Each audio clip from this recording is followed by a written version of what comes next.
Welcome to our very first edition of Behind the Mask. And the thinking of Behind the Mask is that we know of all these great clinician leaders and what they're doing at their organizations, and they're doing to transform healthcare and save lives and all that. And it's pretty cool. But now we get to find out a little bit more about them, as a person and what they do. So thank you to my friend Lisbeth Votruba. She is the Chief Clinical Officer at Avasure. So, Lisbeth, welcome Thank to, you. yeah, thanks for being, willing to be a pioneer with me. So, I think one of the first times we met, so I became familiar with Avasure and developed some friendships. I have some friends who work there, and you all had a sales team meeting in Dallas Fort Worth. So Adam McMullen, the CEO, he called me up and said, "Hey, we're just happen to be in Dallas. Would you mind stopping in and sharing, your perspective as a CXO type person?" And I came in there and presented and gave some ideas, and you and I connected because we both have the, this clinical heart and Yes. the and wanting to make a difference. And so I thought you're Mhm. the coolest person. So I wanted to have you on here. So for those, Lisbeth, not familiar with Avasure, can you kind of paint a picture about Avasure and your role as Chief Clinical Officer? Yeah, thank you so much for having me on the this new version of your podcast. And I love listening to your podcast, and I just love your energy that you bring to not just your profession, but your life. And so I was aware of you way before we met in Dallas. I've heard you speak, and I at Becker's years ago, and kind of follow you. So it's just a pleasure to talk with you. So I'm the Chief Clinical Officer for Avasure. We started about 14 years ago as the pioneer for telesitter solution. And since then, really have grown into a single platform for inpatient virtual care, doing a lot with virtual nursing and virtual sitting these days in over 1,000 hospitals.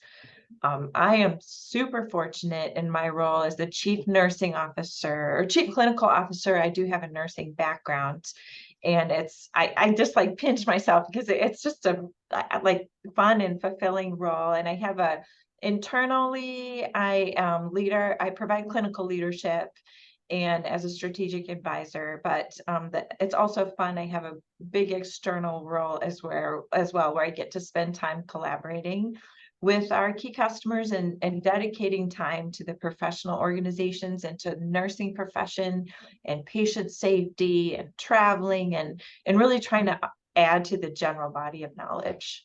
So Yeah. who know, when you go to nursing school, that wasn't one of the career paths. It just happens. No, that's awesome. And I love your enthusiasm and passion for the work you do, because I know how much you're all helping people. So we really have three questions, that Yeah. odd questions, that we're going to go along here with Behind the Mask. And it's going to be, who are you? How did you get here? And where are you going? And Mhm. so we're going to jump right in at who are you? So at what age did you realize you were a leader? That as soon as you ask that question, this incident pops into my head. And I don't know if it would be like that's the age. But when I was in nursing school in Northern California, I was a nursing student working in a tough clinical setting in a locked psychiatric setting in a county hospital. We were in the basement. It was locked, it was dark, and there were prison patients there, and people had both psychiatric and medical issues. And I was shocked at how much I loved it and how much there was to ways to be compassionate in that setting. And on my very last day, there was a nurse there who was really old school. I'm at the beginning of my career, she was at the end. And you could have thought she would be like a nurse Ratchet, but she was the opposite. She looked like really old school nurse, and she just pulled me aside and said, "You are a leader." And I believed her. And I don't know what she even saw in me, because I think and just thinking of all those little moments, that can I do that for someone else in their younger career? So I Yeah, tried to. that's very cool. Yeah, sometimes it's just another leader, someone that you respect, that speaks into your life. You know, Yes. we all We all need that. That is super Yeah, cool. What's the single biggest reason you chose nursing? I couldn't not be, I tried not. I couldn't not be a nurse. And part of it is this here. And this is right above my desk. And that's my legacy. So that's my grandmother and my mother and myself really young. I went to San Francisco State, but we did not have nursing caps. But I kind of have this family legacy of nursing, and I was going to be a harpist. I was going to be a business major, but I just like couldn't resist the mixture of clinical knowledge that you need and science, but also compassion and holistic care from nursing. So my first job was in an OR as a HUC, like a health unit coordinator in the OR, like trying to pay my way through school. And I just loved the excitement and the drama of the OR, and I loved the nurses there. And I remember driving home, my mom was driving me home from work because we shared a car, and I said, I think I'm going to be a nurse, Mom. Awesome. Wow, that's a cool picture. I love that. Thank you for showing them Yeah. in your office. So you mentioned harp. So I don't know too many harpists, but it's like one of the coolest looking and sounding instruments. So tell us about like the harp, and how did you get into harp? So I am a pastor's daughter. So I grew up, that was just kind of like our whole community was the church. And and my mom was the organist, and they both encouraged like that musical outlet. And so I played the piano and violin, and then I saw a harpist and I really wanted to do that. So when I was 15, I started playing the harp. And I just love the mellow, beautiful sound. And it's difficult in some ways because you use four fingers. The pinkies are too weak to really pluck. But then there's pedals too. So I have to change like a sharp or a flat. I have to do with my feet. So it's hard, but on the good side is like you can play Twinkle Twinkle Little Star and it just sounds beautiful. So you don't even have to be that good to sound good, but I love music, and the harp is pretty cool. But yeah, it looks very complicated. We could probably do a whole episode on that. Have you play? the physics of it are interesting because that curvature is about the length of the notes, and the kind of the engineering and the physics of it is pretty fascinating. What is your defining moment? Was there a catalyst? This could have been as a kid, as an adult, in nursing school, work, wherever, that reinforced your trajectory or changed your destiny? Like, was there an event? Yeah, there's like only one answer that I can give to this, and my like heart's pounding to share it, but I think it's important to share that in about 10 days I'll be celebrating 9 years of sobriety. So I think that was just finding recovery and that journey.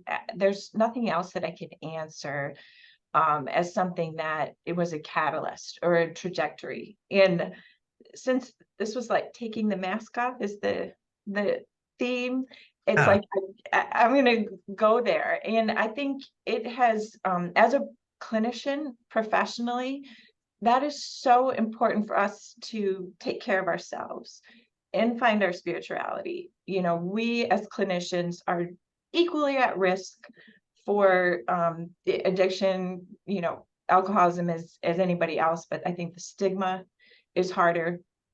I have a physician in recovery, and he said it's not that doctors can't get sober, it's just harder because we think we're so smart. So I see you're feeling emotional too about that. So have I struck a chord?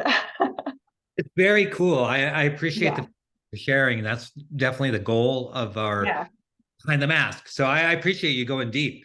But yeah, yeah, I can appreciate, I can't relate directly to sobriety, but I can relate to what that takes, and yeah, what impacts everything. And the fact it that does. you're this living testimony of having done that, gone through that and living it, is Yeah. super cool. So that's really cool. That's the goal. Is like, who are you? Now we know a whole lot about. Now we're going to talk about how did you get here. So you're like this chief clinical officer of this pretty amazing company, which and Mhm. already, describe it like you pinch yourself. What was the journey to get there? You've already shared a little bit, like in the beginning and some of the formative years and working in that in sort of that prison like and mental health facility. Mhm. And how did you get to where you are today? Because I imagine some people might be watching and they're like, "Oh, that is pretty cool. I want to do that." Yeah, I think most significant innovations have a piece of serendipity with it. And I was in 2008, I was the clinical nurse specialist at a hospital here in Grand Rapids, Michigan, a Trinity Hospital.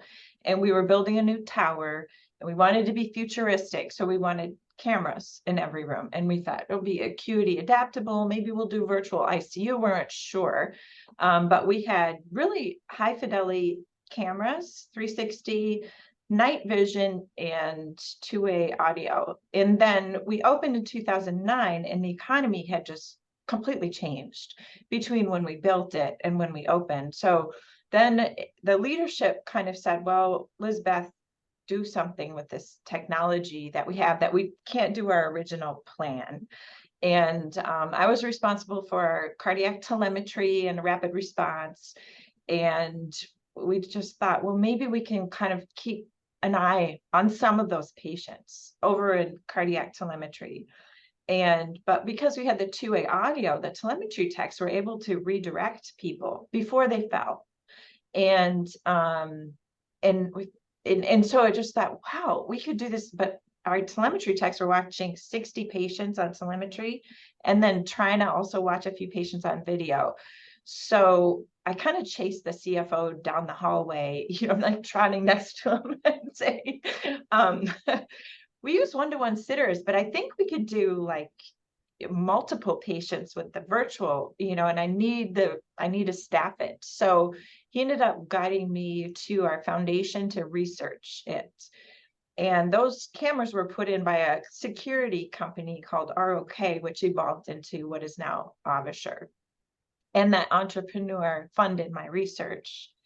And we demonstrated that it was as effective as one-to-one sitters at a 1:12 ratio. And then I'd been on so many sitter reduction task force or fall reduction. And so now that is pretty standard practice, virtual sitting instead of in-person sitting, but that's been many years in 1,000 hospitals. And so I'm an intrapreneur, and I got hooked up with an entrepreneur, and together, and with the help of our rest of our leadership team, we've really built something interesting. Yeah, that's cool. So yeah, you're working as a nurse, you see a Mm-hmm. challenge, you Mm-hmm. and you build it out, and then you eventually grow up into that role. That's cool. That's why, it's like my wife, she got into the technical side as well because she was a floor nurse, NICU nurse, and they were doing the EHR, and they needed someone to be, the main catalyst at that hospital for the EHR, Yes. and she did it. And Yeah. so that's cool. What about a time when someone tried to hold you back? So someone tried to hold you back. How did you respond? Because that naturally happens in any Yeah. organization. Yeah. I think here's a story that I sometimes tell other women that I'm mentoring or working with. It's just a simple one. But years ago, I was leading our magnet designation journey at the hospital. And I kind of fought for the title of magnet program director instead of magnet coordinator. And that was granted. I was doing like a bunch of other jobs too, but and then I was in a meeting with the chief nurse and myself and one of our bedside nurse leaders, and we were kind of planning out this presentation and working on it together. And the chief nurse put my name and she put magnet coordinator. And I said, oh, no, actually, I'm the magnet program director, And she said, oh, it doesn't matter. And I said, it matters to me. And then I shut up. So then there was like this big silence in the room. And there was another, bedside nurse there. And she was like backspace and changed it to magnet program director. But, it's like, that's just as women to be assertive, not be emotional, but also kind of stand up for that. To me, titles mean something. And so I think that that's just a minor example, but I've heard great examples from other women too, on how to, stand up for yourself in a professional way. Yeah, no, that's a great example. When's the last time you received a thank you card or you sent a thank you card? Um, I Something that pops into mind is Fawn Lopez, the publisher of Modern Healthcare, just retired, and I sent her a note because she's such a good note writer as well. And what I think to her, I've admired her since I met her like 5 years ago, and she's led Modern Healthcare with such integrity, and in the time of quality journalism is so important. But also, she has a big passion and dedication to women's leadership. And she doesn't just talk the talk, she walks the walk. And so on a personal level and a large scale, she's just impacted me as a leader. And she's one of those people that you can take your mask off with too. I've had personal conversations, gotten personal advice from her as well as professional. So that was just a recent thing. When you asked that question, that's what popped into my head. It's a great question. I just, I want to encourage everyone to never Yeah. forget, be thankful and receive thanks, all that kind of stuff. So that's cool. That's how you got to where you are. We're going to shift now to where are you going? So talking to the next generation. So like if you were talking to school graduation for nursing, maybe what's one thing they should relish in the journey? You know how we just rush through life in our careers and we like forgot to enjoy the moment. So is there something particular that you would remind them or tell them, to think about during their journey? Yeah, this is something I've been thinking about just even very recently, about mistakes. And I make mistakes all the time, and I just kind of put my foot in my mouth at our board meeting actually last week. And I was talking to my boss, Adam, and I was like, oh, I wish I would have done that differently. And he said something so reassuring to me. He said his job is to lead the business, of course, but also develop us as leaders. And he said, having you in the board meeting when things come up that you aren't prepared for, is how you learn. And this is not going to be your last board meeting. And so it's just how do you take that and learn from it? And I think I would tell my younger self that, or new graduate nurses too. Everything's not do or die. And you'll get another chance. So, beating yourself up doesn't help. It's just how am I going to learn from that and do it better next time? That's really good advice because yeah, we could take it so, especially when we're younger, take it so personally, it could crush us in a negative moment. Yeah. Is this role it? I mean, we don't want to get Adam or the board mad here, so I'm not that you're leaving Avish or anything like that. But is this role it, or is there another mountain to climb or degree to obtain? Oh, please, no. No more degrees. But watch, I'll be eating my head on that. But I am all about, as you saw that image of my mom and my grandmother, they're my nursing legacy that like kind of looks over me as I work here at my desk. And I love the profession of nursing. It's such a dignified profession, and we're always voted the most trustworthy, ethical profession on the Gallup poll every year, but we are not the most influential. So this is kind of like my mission to make nurses more influential. So I love this role of industry nurse executive or corporate nurse executive. I'm on the Corporate Advisory Council for the American Organization for Nursing Leadership. And I just want to keep promoting tech companies and healthcare industry companies to have this role.